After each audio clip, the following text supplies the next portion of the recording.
Okay, let's unpack this. Welcome back to the deep dive. Today, I want to start by taking you back to a moment. A moment I think every single person listening has felt. Maybe in high school, maybe you're on vacation somewhere. Oh, I know this feeling. Right. You're standing in front of someone, a waiter, a teacher, whatever, and you just need to say something simple. Like, where's the bathroom? Exactly. Or, can I have a coffee? You know the words, you've studied them, but then all of a sudden your palms get sweaty, your heart is just like hammering against your ribs, and your brain just goes blank. Total static. It's just white noise. It's the classic fight, flight, or freeze response. Yeah.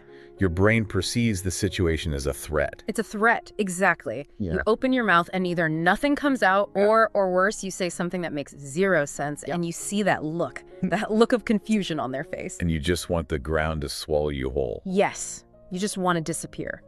We are talking about the terror of learning a new language, and specifically English. And it is a universal trauma. And I'm using that word trauma very intentionally because for so many people, language learning is tied to public failure. It's tied to the red ink on your test paper. It's that feeling of being called on in class and just freezing. It's the grammar police inside our own heads. Precisely. And all that emotional baggage, it creates what linguists call the affective filter. The affective filter? It's basically a wall that goes up in your brain when you're anxious or stressed. And when that wall is up, doesn't matter how much you study, how much you listen, nothing gets in. So you can't learn when you're terrified? You literally cannot learn. Your brain is in survival mode, not learning mode. Okay, so if the old way, the textbooks, the drills, the sheer panic is broken, then what do we do? And that is why I am so excited about the source we are diving into today. It's a guide. It's called 10 Simple Habits for Mastering Beginner English. And I have to say, reading this, it felt less like a textbook and more like, I don't know, having a cup of tea with a really supportive friend. It's incredibly disarming, isn't it? The whole tone is just so calm. Yes. And its entire premise is about dismantling that affective filter we were just talking about. It goes right after the two biggest myths of language learning. Okay.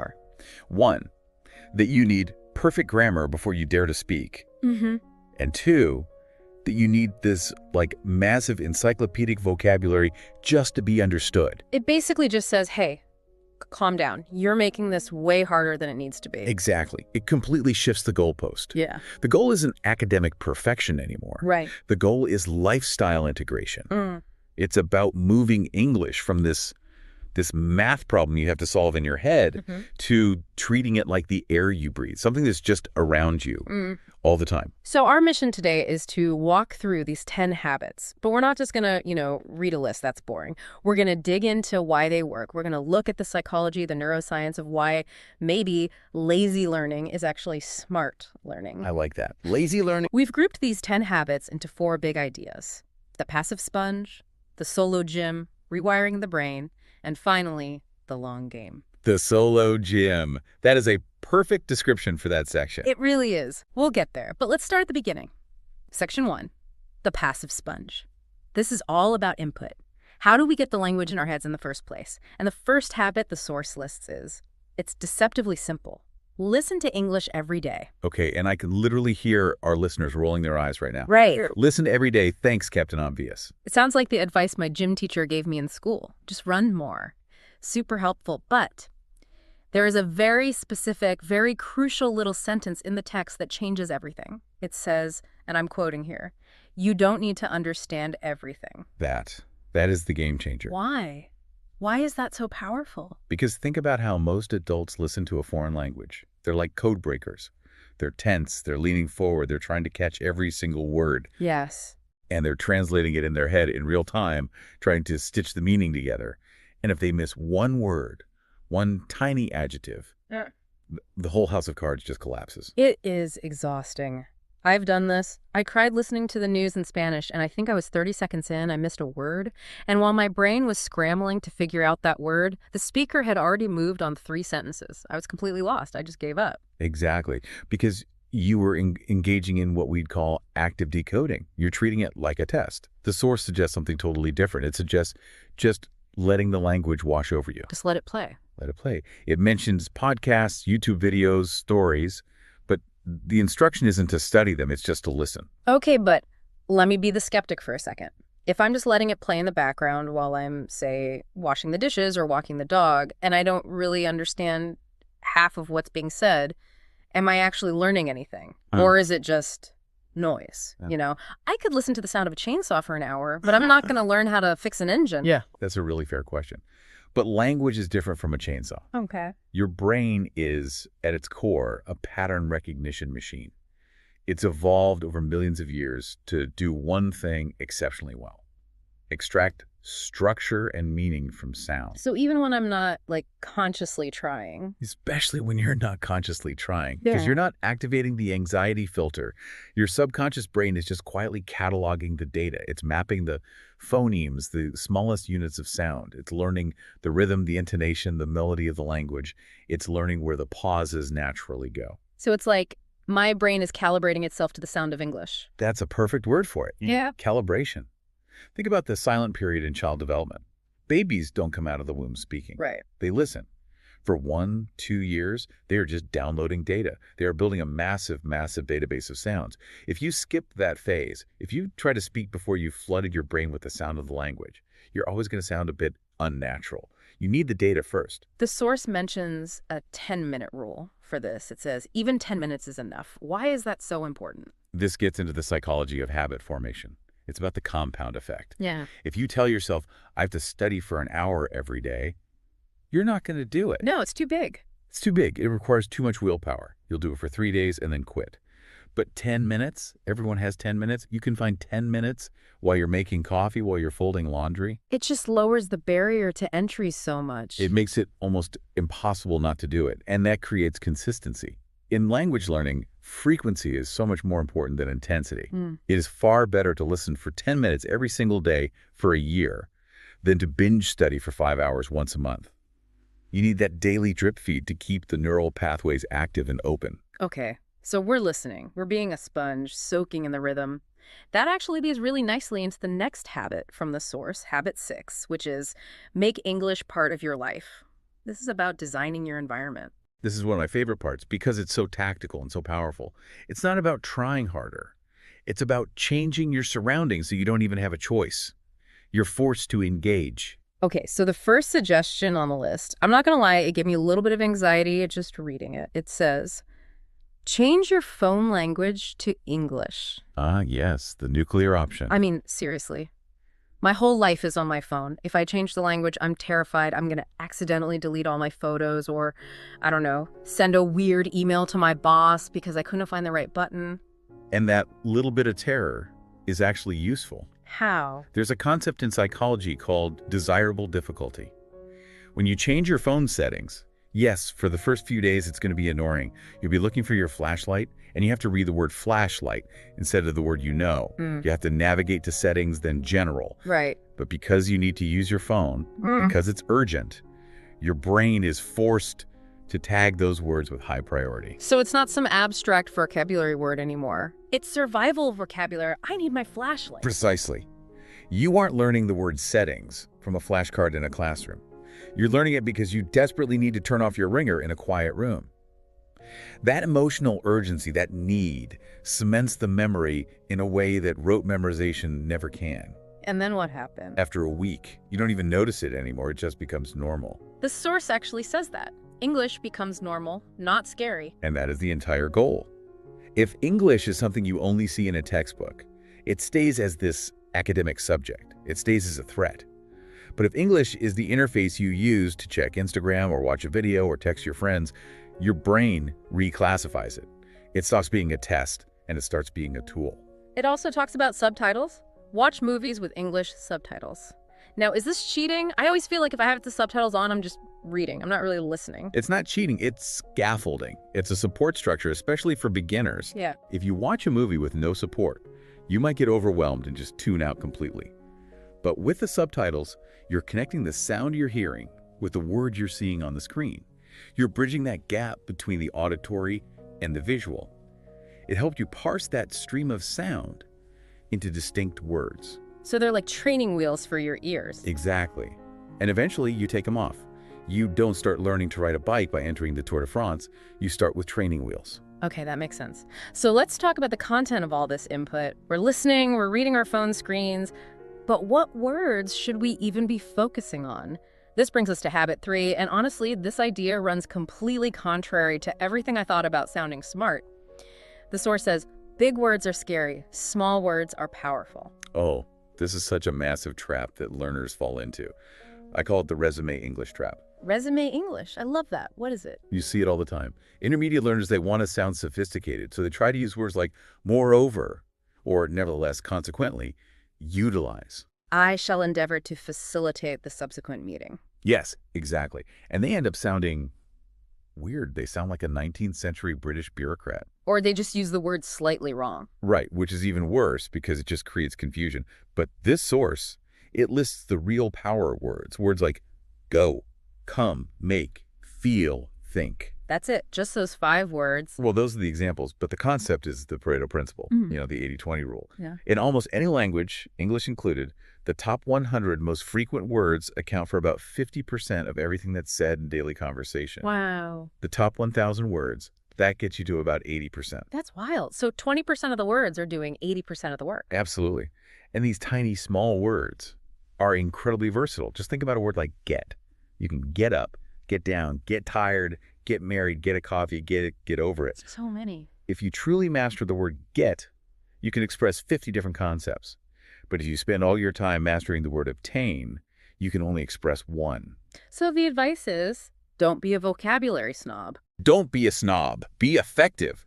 Look, native speakers use phrasal verbs and simple words constantly. If you want to understand real English, coffee shop English, talking to your friends English, you need to master make and do, not construct and perform. It feels safer, too. Yeah. If I use a small word, I'm way less likely to mispronounce it. Of course. Big words are scary because they're physically difficult to say. They have complex stress patterns. Think about it. Encyclopedia, constitution, manifestation. It's so easy to trip over those. Yeah. But book, law, sign.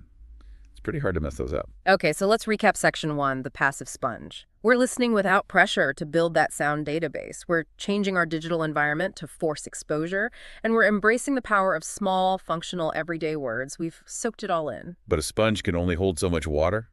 Eventually, you have to squeeze it out. And that brings us perfectly to section 2, the solo gem. This is all about output. But, and this is key, it's output without judgment. And habit 2 goes right for the jugular. It addresses the number 1 fear that people have, the fear of other people. The source says, speak alone. Yes, alone. This is the one. This is the habit that makes people feel the most self-conscious, the most silly. It says, don't wait for a partner. Speak to yourself. And I've tried this. I've walked around my apartment and I genuinely felt like I was losing my mind. I'm talking to my cat. I'm narrating my life. I'm opening the fridge. The fridge is cold. It feels kind of sad. It feels sad if you frame it as, I have no one else to talk to, but let's reframe it. What if you frame it as rehearsal? Think about a musician, a concert violinist. Do they learn a brand new concerto by just walking out on stage in front of 1,000 people and trying to play it for the very first time? Of course not. That would be an absolute disaster. They practice in a room, alone, for hours and hours. Exactly. They practice the scales. They practice the difficult transitions. They stop. They start over. They fix their mistakes. Speaking a language is a physical act. It involves dozens of tiny muscles in your tongue, your lips, your jaw. You need to train those muscles. Why on earth would you want your first workout to be in front of an audience? That's a really good point. We always think of language as this social intellectual skill, but the mechanics of it are completely physical. The source gives these great, almost toddler-like examples of what to say, like, today's a good day.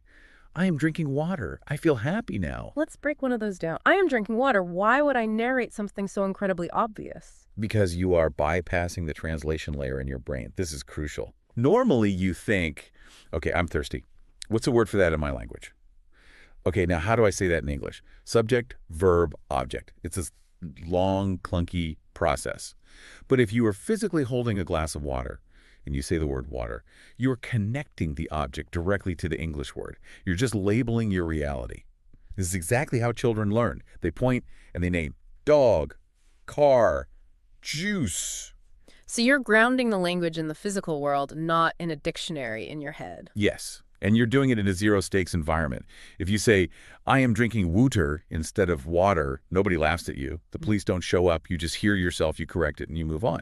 It completely removes the fear of judgment, which is what lowers that affective filter we talked about. Okay, so if speaking to yourself is like the shallow end of the pool in the solo gym, then habit 9 is the deep end, the scary end. Record your own voice. Oh, the cringe. That visceral recoil we all feel when we hear a recording of ourselves. I do this for a living. I talk into a microphone every single day, and I still hate listening back to the raw tape. I sound so nasally. I sound weird. Why would a beginner ever want to subject themselves to that kind of torture? It's actually a biological thing. The reason you hate the sound of your own voice is that when you speak, you hear it mostly through bone conduction, the vibrations in your skull. It makes your voice sound deeper, richer. When you hear a recording, you're only hearing it through air conduction the way everyone else hears you. It sounds higher, thinner. It feels like an imposter is speaking. So step 1 is just get over that imposter feeling. You have to dissociate. You have to treat the recording as data, not as me. The source is very clear. It says, speak for 1 minute, then listen again. The goal isn't to beat yourself up. The goal is to perform an audit. And the source lists 3 things you're supposed to look for: improvement, mistakes, and progress. And notice that mistakes is sandwiched right between improvement and progress. That's intentional. When you're speaking in real time, your brain is busy processing what to say next. You don't have the cognitive bandwidth to monitor how you're saying it. You're just in survival mode. Right. You might be making the same pronunciation error for 5 years straight and have no idea because you've never actually heard yourself. Okay. But when you listen to the recording, you're the observer. You're the coach. You can say, oh, I keep dropping the eds sound at the end of plural words. Or, even better, wow, I actually nailed the rhythm of that sentence. It sounded really natural. It's a feedback loop. It's a feedback loop that's impossible to get any other way, unless you pay a private tutor $50 an hour to stop you every 5 seconds. You're watching the game tape from your workout in the solo gym. Exactly. And again, the key is you delete it right after.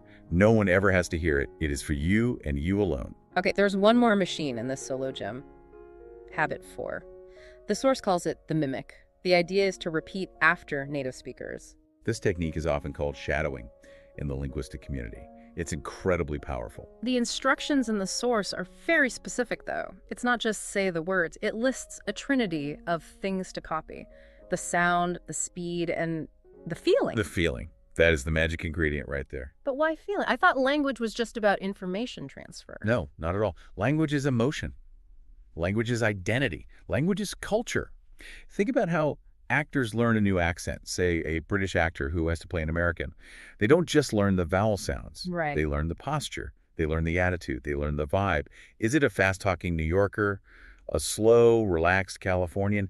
That feeling changes everything. So you have to kind of act like an English speaker. You do. You have to put on a bit of a mask.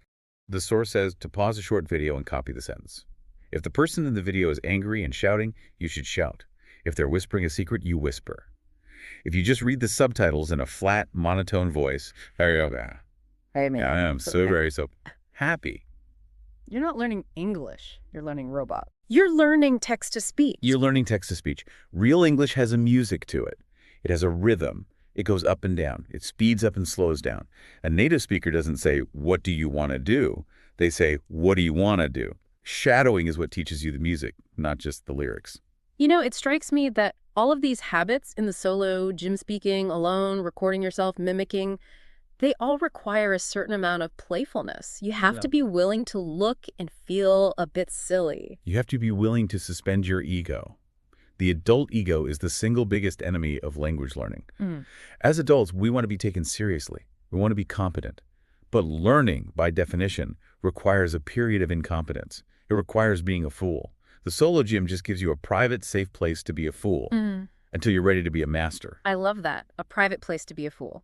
Okay, so we've covered input with the sponge and output with the gym. Now we need to go deeper. We need to get under the hood and look at the actual operating system.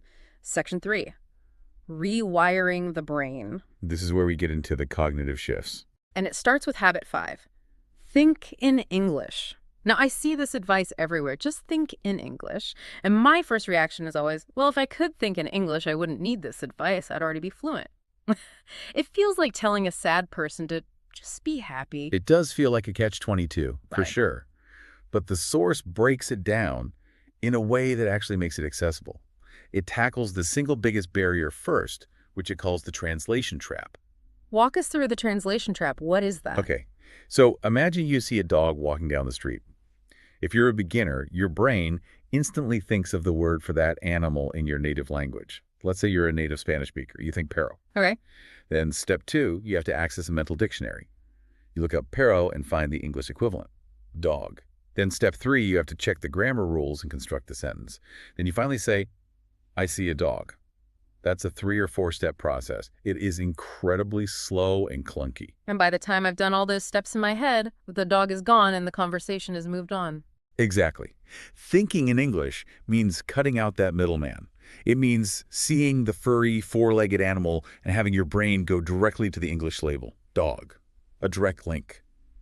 Concept to label, no translation. But how do you do that, especially if you don't know that many words yet? The source gives this example using Bengali script. It shows the native thought, which translates to I am hungry, and contrasts it with just going straight to the English thought, I am hungry. The key advice is right there in the source. Simple thoughts. Simple English. This is where the ego gets in the way again. In your native language, your thoughts are probably very complex and nuanced. You might be thinking, I have a slight gnawing craving for a savory snack, perhaps a pretzel or some crisps. All right. You cannot translate that sentence directly yet. It's too complex. Oh. So you have to dumb down your own internal monologue. So I have to translate the intent, not the literal words. Yes. You have to reduce that complex, beautiful thought down to its most basic form. I want food. Or just, I am hungry. You have to be okay with your inner voice sounding like a caveman for a little while. That is really hard. My inner voice is Shakespeare. I don't want to be a caveman. But the caveman survives. The caveman gets the food. If you try to be Shakespeare, you'll starve to death while you're searching for the perfect word for savory. That's a fair point. Okay, so simplify the thought to match your current English level. That leads perfectly into Habit 8, which is a tool for doing exactly that. It's called the sentence pattern hack. I love this one. I call this language Legos. Learn one sentence pattern a day. The example it gives is the pattern. I want a breath. This is just brilliant because it dramatically reduces cognitive load. If you try to build every single sentence from scratch, subject plus verb plus preposition plus object, your brain is going to melt. You have to make way too many decisions at once. Is it want to or want for? Should I use go or going after it? There's so many rules. Right. But if you memorize the pattern as a single unbreakable chunk, the phrase, I want to, then you don't have to think about the grammar inside it. It's just one block. You just snap it into place.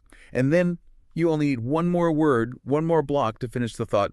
I want to sleep. I want to eat. I want to improve. You instantly multiply your ability to speak. One single pattern gives you 100 possible sentences.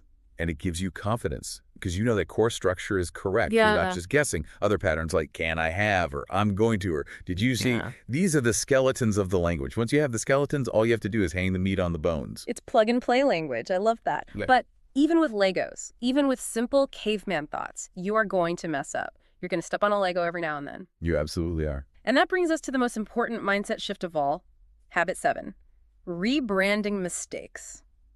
The source says, very simply, mistakes are good. This is, without a doubt, the hardest psychological hurdle for any learner to overcome. Because think about it. What is a mistake in school? A mistake is a red X on your paper. It's a lower grade. It's failure. It's punishment. We are conditioned for 12, 16 years of schooling to believe that accuracy is the goal. But in language acquisition, accuracy is the result. It's not the method. Yeah. You cannot get to accuracy without wading through a giant swamp of mistakes first. The source has this great line. It says, mistakes mean you are learning. It reframes them as proof of effort.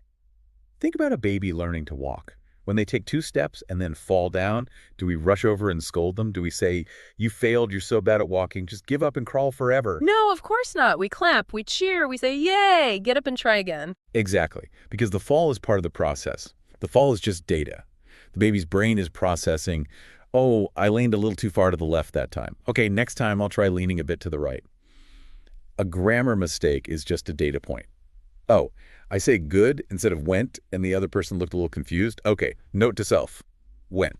That's it. There's a quote in this section of the source that I highlighted 3 times. It says, speak first, fix later. That is the golden rule of language learning. And then it says, confidence comes after making mistakes, not before. And most people have it completely backward. They sit in their room, studying, waiting to feel confident enough before they go out and try to speak to someone. But confidence doesn't come from studying. It doesn't come from thinking. It comes from doing. It comes from surviving the mistake. It sounds like exposure therapy. It is. You go to a cafe, you say the wrong word, and the waiter brings you soup instead of a salad. You survive. Maybe you laugh about it. You realize the world didn't end. That is where real confidence comes from. It's the realization that the consequences of failure are actually incredibly low. We suffer more in imagination than in reality. Seneca, and he would have been a fantastic language learner. So we've rewired the brain. We have accepted our inner caveman. We've got our Legos ready. We've made peace with falling down. But now we have to look at the timeline, because I think this is the point where most people quit. They do all this for 2 weeks, they don't see some magical result, and they just stop. This is section 4, the long game. This section is all about managing the dip, the inevitable plateau. And it's just one habit, habit 10, managing expectations. The source says, be patient with yourself. English is a journey, not a race. It's a cliche, but cliches become cliches because they're true. The problem most learners face is something called the intermediate plateau. When you first start learning, your progress feels incredibly fast. You learn cat, dog, hello, thank you, beer. You go from knowing zero to knowing things. It feels amazing. You see progress every day. Right. But then you hit the intermediate stage. And now you're not learning new words as fast. You're learning nuances. You're learning exceptions to grammar rules.